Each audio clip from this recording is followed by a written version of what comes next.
শুধু ইলিশের সাথে সর্ষে বাটা দিয়ে দিলেই যে সর্ষে ইলিশ হয়ে যাবে এমনটা কিন্তু না। সর্ষে ইলিশ বাঙালির অহংকার, স্বাদের রাজা, আর এটা সহজভাবে বানাতে পারলেই এর ঘ্রাণেই জিভে জল চলে আসবে। কিভাবে ঘরে একদম পারফেক্ট সর্ষে ইলিশ বানাবেন জানার জন্য ভিডিওটির একটিও স্টেপ মিস না করে চলুন শুরু করি। মাছের টুকরোগুলোই প্রথমে লবণ দিয়ে দিতে হবে। আমি এখানে 1 চামচ লবণ দিয়ে দিচ্ছি।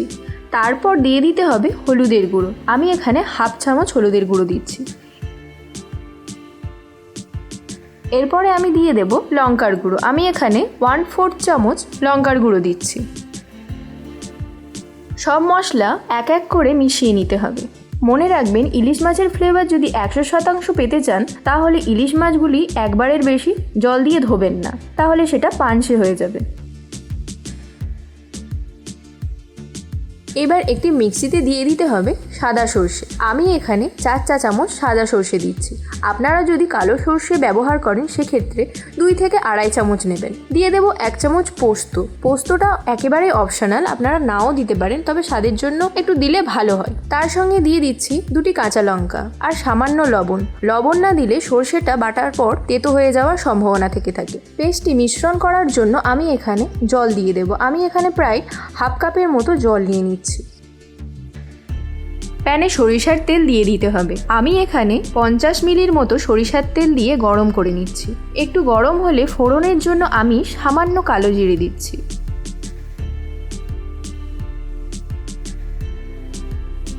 এরপরে দিয়ে দিতে হবে পেঁয়াজ বাটা। আমি এখানে 2টি মিডিয়াম সাইজের পেঁয়াজ বাটা নিয়েছি। আমি এখানে পেঁয়াজটা হালকা করে ভেজে নিচ্ছি। পেঁয়াজটা আমার দেওয়ার কারণ হচ্ছে তাতে গ্রেভিটা ঘন হয়। আপনারা এটা স্কিপও করতে পারেন। অনেকে পেঁয়াজ বাটা পছন্দ করেন না ইলিশ মাছে, তবে খুব একটা স্বাদের ডিফারেন্স হয় না। পেঁয়াজ নরম হয়ে গেলে ইলিশগুলি একে একে তুলে দিচ্ছি।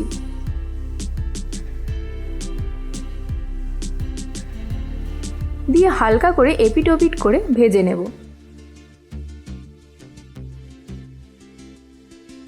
এরপর একে একে মশলাগুলি আমি দিয়ে দেব 1 চামচ লবণ, 1/2 চামচ হলুদের গুঁড়ো, 1/2 চামচ লঙ্কার গুঁড়ো আর 1/2 চামচ ধনে জিরের গুঁড়ো।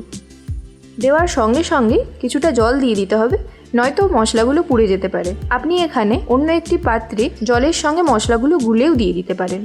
তারপর ভালোভাবে নেড়ে মশলাগুলি মিশিয়ে নিতে হবে।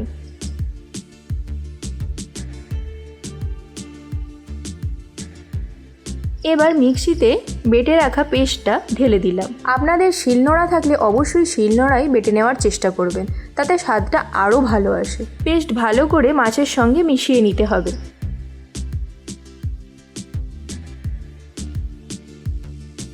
দিয়ে দেব কাঁচা লঙ্কা। আমি এখানে 3টি কাঁচা লঙ্কা দিয়ে দিচ্ছি। ঢাকা দিয়ে 5 থেকে 7 মিনিট রান্না হতে দেব। 5 মিনিট পর খুলে দেখছি রান্নাটা হয়েছে কিনা।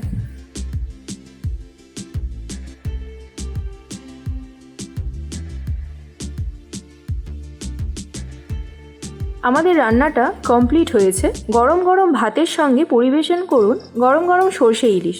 আপনারাও বাড়িতে বানিয়ে দেখুন, এই কমেন্টে জানান আমার রেসিপিটি কেমন হয়েছে। এরকম নতুন নতুন ভিডিও দেখার জন্য চ্যানেলটি সাবস্ক্রাইব করবেন। ধন্যবাদ।